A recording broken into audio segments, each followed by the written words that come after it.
కారణమై ఉన్న మాట. నా జీవిత సాక్ష్యానికి ఒక మూల వాక్యముగా దీన్ని నేను చెప్పగలను. మాది గుంటూరు జిల్లా చిలకలూరుపేట నాదెండ్ల మండలంలోని గణపవరము అనే ఒక ప్రాంతం. ఆ గణపవరంలో రాజీవ్ గాంధీ కాలనీ అనే ఒక ఊరు. ఆ ఊరిలో మేము మా నాన్నగారు గత 30 సంవత్సరాలుగా ఆ యొక్క ప్రాంతానికి వలస వచ్చిన వారిగా ఉన్నారు. నేను రక్షణ పొందకముందు నా పేరు మా అమ్మవారు ఇద్దరూ కూడా చాలా ఎక్కువగా తిరుపతమ్మ తల్లి గోపయ్య స్వామిగా పిలువబడుతున్న ఇద్దరిని ఎక్కువగా పూజించేవారు. అయితే ఆ యొక్క ఇద్దరిని ఎక్కువగా పూజించటం ద్వారా ఇక్కడే విజయవాడలో ఉన్న కనకదుర్గమ్మ తల్లి గారి కూడా ఎక్కువగా ఆరాధించేవారు మా తల్లిదండ్రులు. అయితే వారి మీద ప్రేమతో నాకు దుర్గా గోపి అనే పేరుని పెట్టారు. ఏం పేరండి? కొంచెం మాట్లాడితే నాకు బాగుంటుంది. ఏం పేరండి? దుర్గా గోపి. ఆ పేరు పెట్టారు నాకు. అయితే నేను అలాగ జరుగుతూ ఉన్నది. నా బాల్య జీవితంలో నేనెంతో దేవుని యందు భయభక్తులు కలిగిన వ్యక్తిగా, నేను వాస్తవానికి హైందవ కుటుంబంలో పుట్టిన వ్యక్తిని, రజక చాకలి వంశమునకు చెందిన వ్యక్తిని నేను. ఎందుకు ఈ క్యాస్ట్ని మీకు తెలియచేస్తున్నానంటే, దైవ కార్యక్రమమునకు క్యాస్ట్ అనేది ఎందుకు మీకు తెలియచేస్తున్నానంటే, చాలామంది ఈ క్యాస్ట్ని బట్టి కూడా దూరంగా ఉంటున్న వారు కూడా ఉన్నారు. అయితే ఈ యొక్క క్యాస్ట్ నేను హైలైట్ చేయడానికి గల కారణం ఏంటంటే, ఈ క్యాస్ట్ వారు కూడా దేవుని సన్నిధికి వచ్చారు అనే విషయాన్ని మీకు తెలియచేస్తూ ఉన్నాను. అయితే గోపి అని పేరు నాకు పెట్టబడి ఉన్నది. ఒక 5 సంవత్సరాల వయసు వరకు కూడా నేను హైందవ పూజలు, మా తల్లిదండ్రులు ఏదైతే తెలియచేస్తూ ఉన్నారో హైందవ పూజలు చేస్తూ ఉండేవాడిని. అలా జరుగుతూ ఉంది. నా బాల్య దినాలలాగా కొనసాగుతూ ఉంటున్న సమయంలో నాకు 5 సంవత్సరాల వయసులో మా నాన్నగారిని అనుకోకుండా పోలీసులు తీసుకుని వెళ్ళారు. నా బాల్యం నుంచి నేను నా తండ్రి యొక్క విషయాన్ని మీకు తెలియజేస్తూ ఉన్నాను. ఎందుకంటే అది నాకు తెలియని వయసు. 5 సంవత్సరాల వయసులో నేను ఏ బండి వెంటనా, ఏ ఆటో వెంటనా పరిగెడుతున్న సమయంలో ఒకరోజు ఈ యొక్క పోలీస్ బండి వెనక కూడా నేను పరిగెత్తాను. వాస్తవానికి మా నాన్నగారు ఆ రేకుల పని, ఆ షీటింగ్ వర్క్ చేస్తూ ఉంటుంటారు. ఒక ఊరిలో మా నాన్నగారు ఎంతో నమ్మకంగా పనిచేస్తున్నారని చెప్పి ఆ యొక్క ఎండి గారు ఆ యొక్క కొన్ని లక్షల రూపాయల అమౌంట్ని మా నాన్నగారికి వేరే వ్యక్తికి ఇమ్మని పంపిస్తే, మా నాన్న ఒక్కడే వెళ్ళటం ఎందుకని చెప్పేసి మరొక స్నేహితుడిని సపోర్ట్గా తీసుకుని వెళ్ళాడు.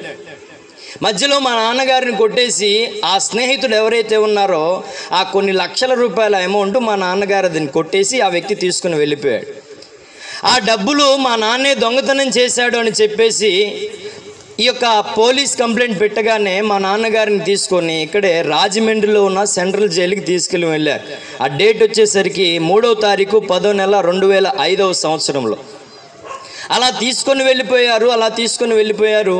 మా నాన్నగారు మా నాన్నమ్మ గారు ఇద్దరూ కూడా ఒక దేవుడిని ఎక్కువగా ప్రేమించేవారు.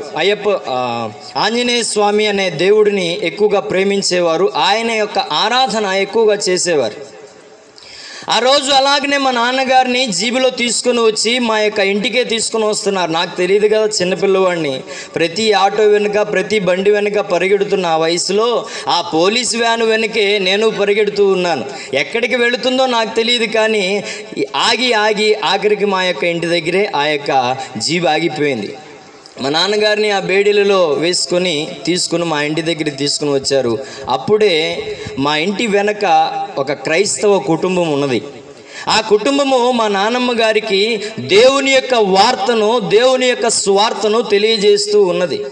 అయితే మా నాన్నగారిని జైలుకి తీసుకుని వెళ్ళారు. మా నాన్నగారు జైల్లో అనేక విధమైన ఇబ్బందులు పడుతూ చాలా కష్టాలను అనుభవిస్తూ ఉంటుండగా, ఆయన ప్రార్థనాపరుడుగా జైల్లో కూడా వాక్యము ఆయనకి తెలియజేస్తూ ఉంటుంటున్న సమయంలో వాక్యమును కూడా ఆయన తెలుసుకొని అక్కడే యేసు ప్రభుల వారిని విశ్వసించాడు, నమ్మాడు. అలాగున కొన్ని నెలల తర్వాత ఆయన రిలీజ్ అవ్వడానికి దేవాతి దేవుడే కార్యం చేశాడు. దేవునికి స్తోత్రం.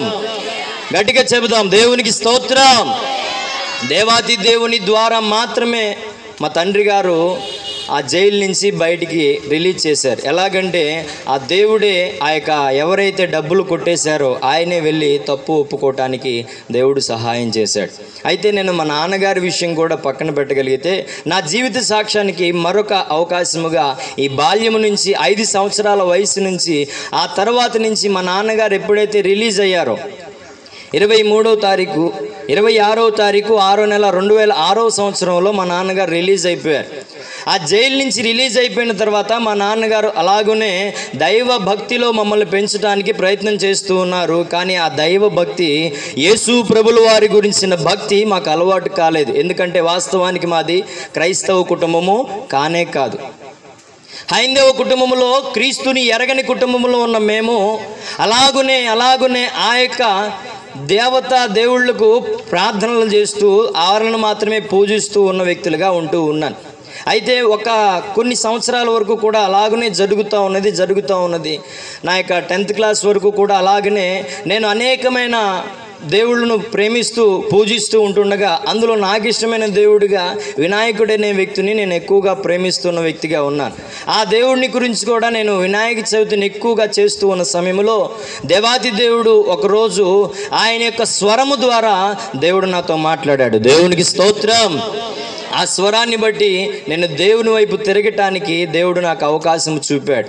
అయితే ఆ యొక్క స్వరము, కుమారుడా నేను నీ ఏర్పరుచుకుని ఉన్నాను, నీవు నా కుమారుడు అనే స్వరాన్ని నేను దేవుని మాటను విన్నాను.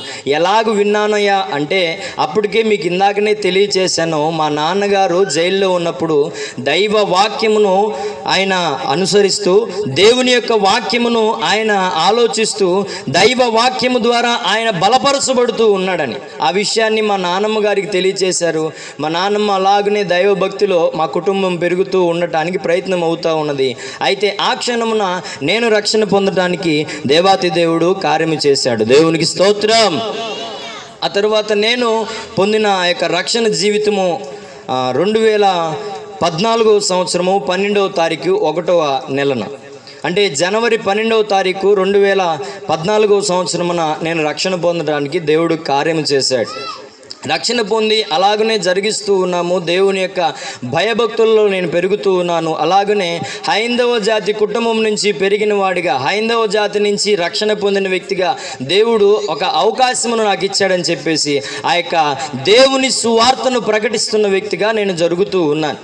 అయితే వాస్తవానికి ఆ చిన్నప్పటి నుంచి నేను పెరుగుతున్న ఆ భక్తికరమైన జీవితము నాకు ఎప్పుడు కూడా ఆనందాన్ని కలుగ చేయలేదు, నాకెప్పుడూ కూడా సంతోషాన్ని కలుగ చేయలేదు, నాకెప్పుడు కూడా ఇబ్బంది కలిగిన పరిస్థితులనే నా జీవితంలో కలుగజేస్తూ ఉన్నది. అయ్యా నువ్వు చూడటానికి చాలా చిన్నపిల్లవాడిలా ఉన్నావు, ఆ వయసు చాలా చిన్నది అని నువ్వు తెలియజేస్తూ ఉన్నావు, నీకు వచ్చిన శ్రమలు ఏంటి, నీకు వచ్చిన ఇబ్బందులు ఏంటయ్యా అని మీరు నన్ను అడగగలిగితే నేను చెప్పే సమాధానం ఏంటంటే, యేసుక్రీస్తుని ఎరగక ముందు నా జీవితంలో, మా కుటుంబ జీవితంలో చాలా ఇబ్బందికరమైన పరిస్థితులు కలుగుతూ ఉన్నాయి. పాపకరమైన శాపకరమైన జీవితము మమ్మల్ని ఏలుబడి చేస్తూ ఉంటుండగా, పాపకరమైన జీవితము మా కుటుంబాన్ని నడిపిస్తూ ఉంటుండగా, ఆ పాప జీవితమే మా కుటుంబంలో శోధనలు ఎక్కువైపోయాయి, కష్టాలను ఎక్కువైపోయాయి. ఎప్పుడైతే నేను దేవుని యొక్క నామములో బాప్తిసం పొందడానికి సిద్ధపడుతూ ఉన్నానో, దేవుని యొక్క ఉన్నతమైన దేవుని పిలుపుకు నేను అంగీకరించబడిన వ్యక్తిగా ఉన్నానో, ఆ విధమైన క్షణము ముందుగా అనేకమైన శ్రమలను నేను పొందటానికి, ఆ పాప భారము నేను మోయటానికి అనేక విషయాలలో సిద్ధమై ఉన్నాను. ఎప్పుడైతే నేను రక్షణ పొంది ఉన్నానో ఆ తర్వాత నుంచి దేవుని వాక్యం నన్ను బలపరుస్తూ ఉన్నది, దేవుని యొక్క వాక్యము నన్ను దృఢపరుస్తూ ఉన్నది. యేసు ప్రభుల వారి యొక్క జీవిత విధానంలో నడవటానికి నేను సిద్ధపడుతూ ఉన్నాను. అయితే నా జీవితంలో అనుకోకుండా మరొక శ్రేష్టమైన ఇబ్బంది కలిగిన పరిస్థితి వచ్చింది. అది కూడా 2020వ సంవత్సరము 23వ తారీఖు 7వ నెల. నా జీవితంలో నేను రక్షణ పొందిన తర్వాత కూడా నా జీవితంలో ఎదురైన చాలా గొప్ప అత్యంత ప్రమాదకరమైన పరిస్థితి అని నేను చెప్పగలను. ఎందుకు ఆ విషయాన్ని మీకు తెలియజేస్తున్నానంటే, ఆ యొక్క విషయంలో మీకు తెలుసు, గత 3-4 సంవత్సరాల క్రిందట ప్రపంచాన్ని వణికిస్తున్న రోగము కరోనా. ఆ కరోనా పాజిటివ్ కూడా నాకు వచ్చేసింది. 23వ తారీఖు 7వ నెల 2020వ సంవత్సరంలో ఆ కోవిడ్ టెస్ట్ నేను చేసుకుంటే ఆ యొక్క పాజిటివ్ అనే యొక్క విషయము నాకు కలిగినది. ఆ రిపోర్ట్లో పాజిటివ్ అని వచ్చింది. ప్రభువా, ఎందుకు నా జీవితం ఇలాగ కొనసాగుతూ ఉన్నది? నేను నిన్ను అంగీకరించిన తర్వాత కూడా పాప భారము నేను మోస్తూ ఉన్నానేమో, నాకు తెలియట్లేదు ప్రభువా, నన్ను గమనించయ్యా, నాకు సహాయము చేయి తండ్రి అంటూ కూడా నేను ఎక్కువగా ప్రార్థనలో గడపడానికి ప్రయత్నం చేస్తుంటే, వాస్తవానికి ఆ కరోనా టైంలో ఎలాగ జరిగినదో మనందరికీ తెలుసండి. చాలా ఇబ్బంది కలిగిన పరిస్థితులు ఆ కరోనా టైంలో మనమందరం కూడా అనుభవించాం. కరోనా టైంలోనే అనేకమైన కష్టాలను మనమందరం అనుభవించాం. ఇంటి పక్కన వారు కూడా బయటికి తొంగి చూడలేని పరిస్థితి. అయితే ఒక 18 రోజులు నన్ను క్వారంటైన్